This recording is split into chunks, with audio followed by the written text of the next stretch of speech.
ओम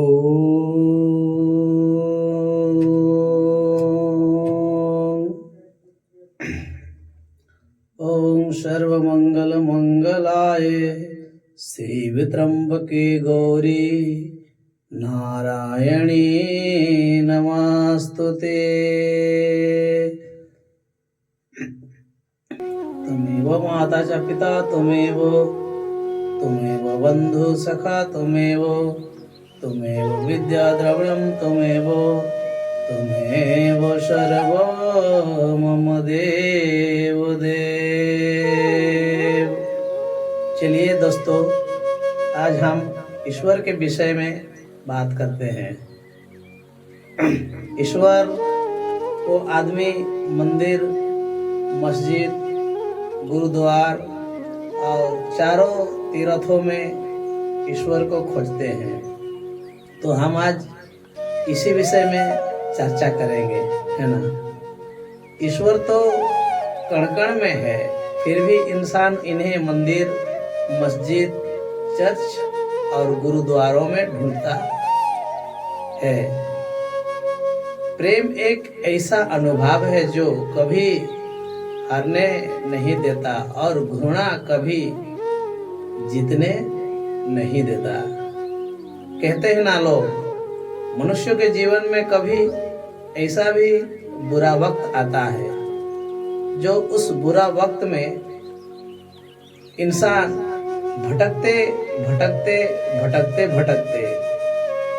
उसे कोई राह नहीं देखता, तो वो अपने सतगुरु की चरण में आती है।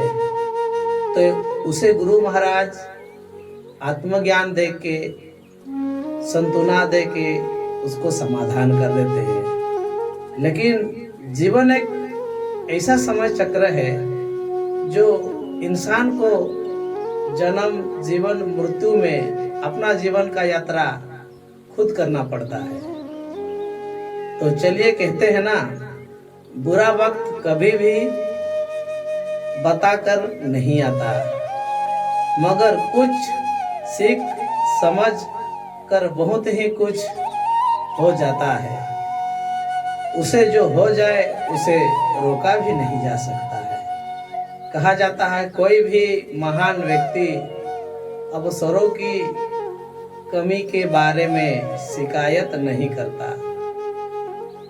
इसी प्रकार संसार में देखने को जाए तो भगवान का विभिन्न रूपों में, विभिन्न गुणों में इंसान उसे मानते हैं, उसे पूजते हैं। कोई यीशु मसीह, कोई अल्लाह के रूप में, कोई भगवान कृष्ण के रूप में, तो कोई भगवान शिव के रूप में, तो कोई उसे विष्णु के रूप में। किंतु वास्तविक में जो भगवान हम लोग जिसको मानते हैं, कहा जाता है वो तो ना मंदिर में रहता है, ना चर्च में रहता है, ना गुरुद्वार में रहता है। तो हम उसे जीवित प्राणी में क्यों नहीं ढूंढे।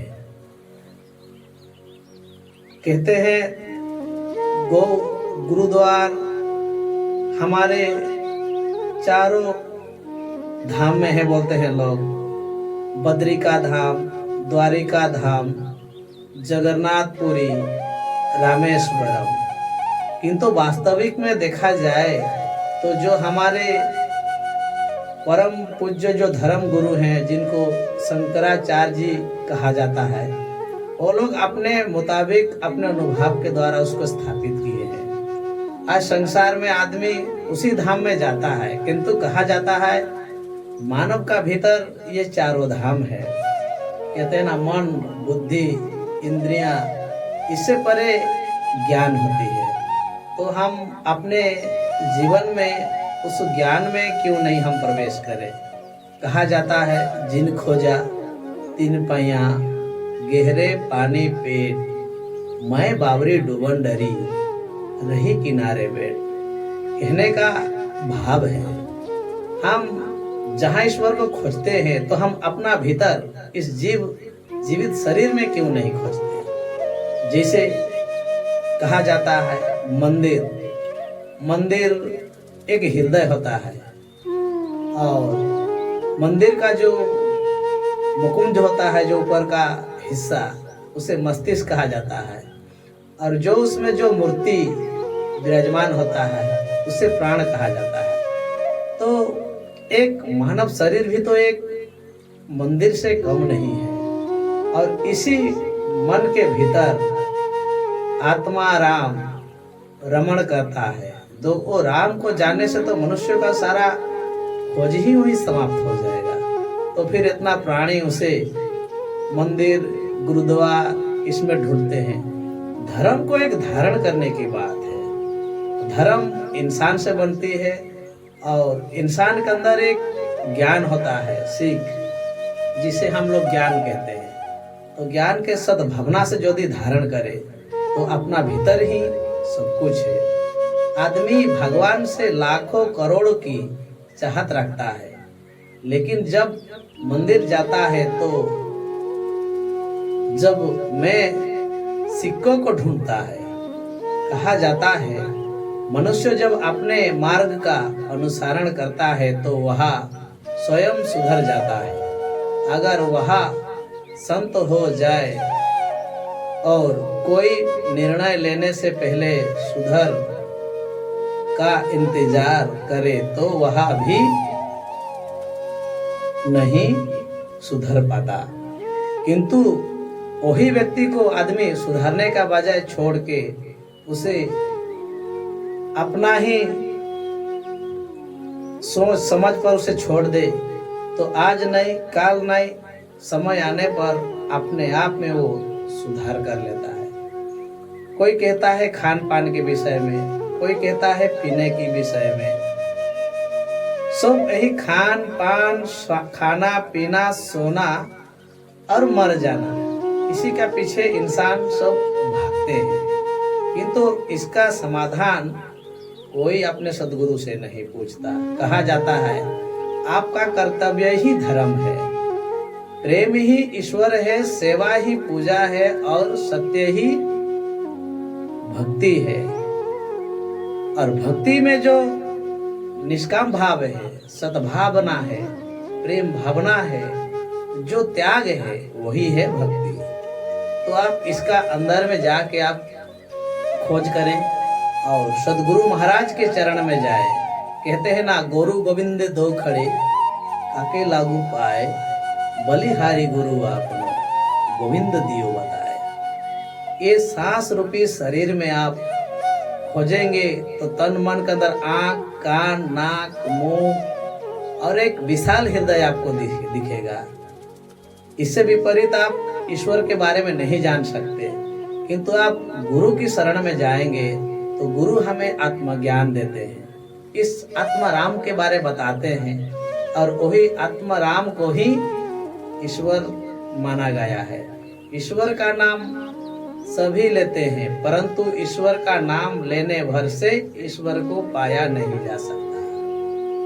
अर्थात ईश्वर एक शक्ति है, उसे ना कोई देख सकता है, ना उसे कोई परख सकता है, ना कोई उसे समझ सकता है।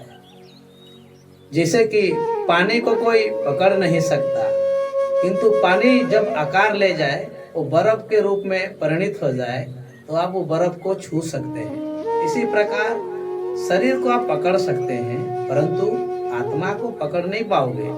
और आत्मा को पकड़ने के लिए आपको ईश्वर का भक्ति होना चाहिए, और सतगुरु का सानिध्य होने से ही आप आत्माराम को जान सकते हैं। कहा जाता है दुनिया में जो कुछ भी था वो मेरा गुरु का था। रमन महर्षि कहते हैं कि जीवन एक नौका है, और ये संसार रूपी समुद्र में ये शरीर चलता है, फिरता है, घूमता है। तो ये शरीर रूपी नौका पे बैठ के आप अपना जीवन का यात्रा सफल बना पाएंगे। नहीं तो ये शरीर कुछ क्षण का है, चंद मिनटों का है। कहते हैं ना, पानी केरा बुदबुदा आसमान उसकी जात, देखत ही छुप जाएगा जो सरा प्रभात। कहा जाता है जैसे पानी का बुलबुला, लहर जब तक रहती है उसमें आवाज आती है, जब वो सूख जाती है तो किसी काम का नहीं रहता, उसी प्रकार ये मनुष्य का मन भी एक बुलबुला की भांति है। तो आप इस मन को हटाकर, मन को मार के आप ईश्वर का चिंता करें। ईश्वर का नाम सभी लेते हैं, परंतु ईश्वर का नाम लेने भर से ईश्वर को पाया नहीं जा सकता। जो वेद और शास्त्रों के ग्रंथों को याद कर लेता है किंतु उनको यथार्थ तत्वों को नहीं समझता, उनका वहाँ याद रखना व्यर्थ है। महर्षि वेदव्यास कहते हैं कि जिस दिन हमारा मन परमात्मा को याद करने और उससे दिलचस्पी लगा लेना शुरू कर देता है, उसी दिन से हमारी परेशानियों भी हमें दिलचस्पी लेना बंद कर देती है। गुरुदास कहते हैं कि संसार को छोड़ने से परमात्मा नहीं मिलता, परंतु परमात्मा को मिलने से दुनिया अपने आप ही छूट जाते हैं। संसार में हम लोग बहुत प्रकार का मोह, माया इत्यादि हमारे जीवन में पालते हैं कि ये मेरा परिवार है, मेरा संसार है, ये मेरा बच्चा है। हम लोग भी किसी का बच्चा था, हमरो अभी बच्चा होगा, फिर उनका भी बच्चा होगा। यदि हम संसार को चलने लगे, समझने लगे, पकड़ने लगेंगे तो हमको बहुत समय लगेगा। उसीलिए कहा जाता है कि हम लोग आत्मा को समझें और अपना जीवन का वास्तविक कर्तव्य, धर्म, अर्थ है, इसे समझें। कहते हैं ना, चलन चलन सब कोई कहे, चलत ना देखा कोई, नाम ना जाने बाग का पहुंचेगा कहीं। जैसे हम नाम तो ईश्वर का लेते हैं, राम, कृष्णा, यीशु मसीह, जो कोई भी नाम हम सब नाम लेते हैं, लेकिन किस मार्ग, किस जगह, किस स्थिति में उसे लेना चाहिए, ये भी हमारे अंदर एक सोचने की बात है। जैसे हमारा दिन में 3 काल होता है, प्रातः काल, मध्य काल, रात्रि काल। तो समय पर ही सदुपयोग करना चाहिए। कहते हैं समय आने पर ही सब कुछ होता है और समय जाने के बाद कुछ नहीं होता है। इस तरह ना कमाओ कि पाप हो जाए, इस तरह ना कमाओ कि पाप हो जाए, इस तरह खर्च भी ना करो कि कर्ज हो जाए, इस तरह ना खाओ कि मर्ज हो जाए, इस तरह से ना बोलो कि झगड़ा हो जाए, इस तरह ना चलो कि देर हो जाए, और इस तरह ना सोचते रहो कि चिंता बढ़ जाए। आज हमारे पास धन होने की बावजूद भी हम धन के पीछे भागते हैं। जमीन, जगह इत्यादि, स्त्री, पुरुष, सारा संसार के पीछे भागते हैं। किंतु जीवन में जिसका पीछे हम लोग भागते हैं वो किसी ना किसी का इंतजार करती है। तो इसी प्रकार बोलना है तो सोच समझ कर बोलना है, कुछ करना है तो सोच के करना है, लड़ना भी है तो सोच के लड़ना है, जिससे जगत का भला हो, लोक का कल्याण हो और प्राणी मात्रा का मंगल हो। तो ऐसे भावना रखने वाला महापुरुष ही होता है। हजारों शब्दों में बढ़कर केवल एक ऐसा शब्द है जो शक्ति लाए, वो श्रेष्ठ है। और गौतम बुद्ध हमें बड़े ही शिक्षा देते हैं। आप सभी ने सुना होगा गौतम बुद्ध के बारे। हमारे भारतवर्ष के सबसे बड़े संत हुए हैं।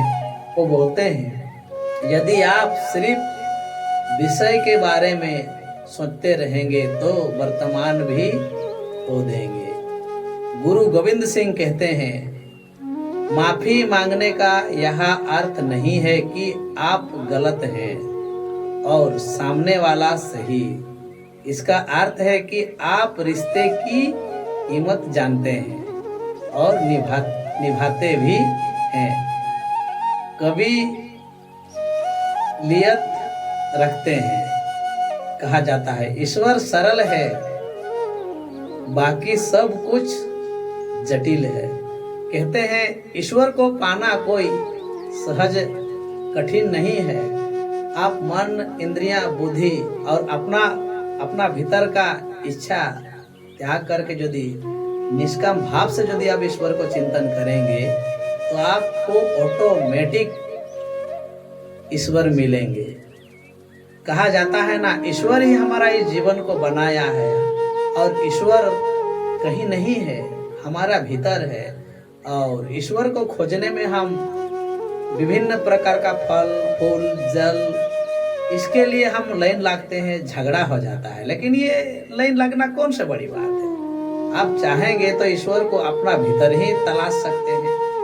कहते हैं ना, जो व्यक्ति शरीर से स्वस्थ नहीं होता पर मन से कभी हार भी नहीं मानता, दुनिया की कोई ताकत उसे हरा नहीं सकता। जिसने ईश्वर को पाने के लिए ठान लिया है, तो दुनिया में हम लोग कहते हैं आज भूत है, प्रेत है, पिशाच है, डानी है, जोगनी है, गुनी है, ये कौन है? ये भी एक भगवान की ही शक्ति है। तो आप सत्कर्म में लगे रहेंगे, सद्भावना से जुड़े रहेंगे, तो आपको ये छू नहीं सकता। किंतु हम लोग आज भक्ति को त्याग करके एक माया का जीवन में जीते हैं, जिसका कोई आदि नहीं है, अंत नहीं है और कोई उसका अता पता नहीं है। लेकिन खाली मन में हम लोग पाल रखे हैं कि कोई हमको पकड़ लिया, जकड़ लिया। ऐसे कह के हम लोग प्रेत आत्मा मानते हैं। प्रेत आत्मा कौन है? जो आदमी ये संसार में सत्कर्म के लिए आता है और सत्कर्म कर नहीं पाता, तो वो कुछ आधा दिन में उसका मृत्यु प्राप्त हो जाता है। तो अपना जीवन को जिया ही नहीं, और जो कर्म के लिए आया है वो कर्म ही कर नहीं पाया है। उसीलिए उसको तुरंत मृत्यु आने का पश्चात वो प्रेत योनि को चला जाता है। वो तो मुक्ति नहीं पाता, उसीलिए भटकता है। तो इसी को हम लोग प्रेत आत्मा, कोई डानी जोगनी होता है, उसको बस में कर लेता है और वही सारा संसार को नचाता है। इसी का भ्रम में हम लोग सारा जीवन जीते हैं। लेकिन ये भी सच्चाई नहीं है। कहा जाता है, इस बात को वक्त मत होने दो कि आपने क्या करने के लिए सोचा है। बुद्धिमानी से इसे रहस्य बनाए रखिए और इस काम को करने से दूर हिम्मत चाहिए। झूठी शान के पर्दे ही फड़फड़ाते हैं। बज की उड़ान में कभी आवाज नहीं होती। जीवन में काम ऐसा कुछ करो जो कि काम करो और काम का फल मत देखो। कर्म करते रहो और कर्म का फल देने वाला और कोई है। लेकिन हम लोग पहले फल को देखते हैं, बाद में हम लोग कर्म करना शुरू करते हैं। तो ये प्राणी का बुद्धि से विपरीत है। त्याग दिए सब सपने कुछ अलग करने के लिए। राम ने बहुत कुछ खो दिया श्री राम बनने के लिए। कहा जाता है ना दोस्तों, जीवन में हम लोग केवल जीवन में कुछ नहीं करते, किंतु उसका नाम चाहते हैं कि हाँ फलना ने ऐसा कर दिया, इतना दान दिया, ये कर दिया, वो कर दिया। लेकिन जरा सोचो, राम ने बहुत कुछ खो दिया श्री राम बनने के लिए। तो भगवान बनने के लिए सोचो, उसका परिवार त्याग कर दिया, उसका पिता का मृत्यु हो गया, संसार में सीता जी का भी त्याग कर दिया। तो सोचो जरा, भगवान बनना कोई सहज नहीं है, कठिन नहीं है दोस्तों। इसको समझना ही बड़ा कठिन है, और समझना भी कठिन नहीं है यदि आपका मन में उमंग हो, प्रेम हो। तो जिस दिन अंतर मिट जाएगा पूजा और अंजन में, उस दिन सच्चा स्वर्ग बनेगा। अपने हिंदुस्तान में बहुत ही कुछ साधु महापुरुष होते हैं और वो आज ईश्वर को इसी रूप में पाए हैं, ईश्वर को मानते हैं। तो आप भी वैसा साधु महात्मा के शरण में जाएं। ईश्वर से कुछ मांगने पर ना मिले तो उसे नाराज ना होना, क्योंकि ईश्वर वह नहीं देता जो आपको अच्छा लगता, बल्कि वह देता है जो आपके लिए हमेशा अच्छा हो। हम लोग ईश्वर से जो चीज को मांगते हैं, जिस चीज की हमें जरूरत ही नहीं होती है, ईश्वर को हम जो चीज मांगते हैं वो हमें जरूरत ही नहीं होती है, लेकिन उसे हम ईश्वर से मांगते हैं। जो जरूरत है हमारा वो हम ईश्वर से मांगते नहीं।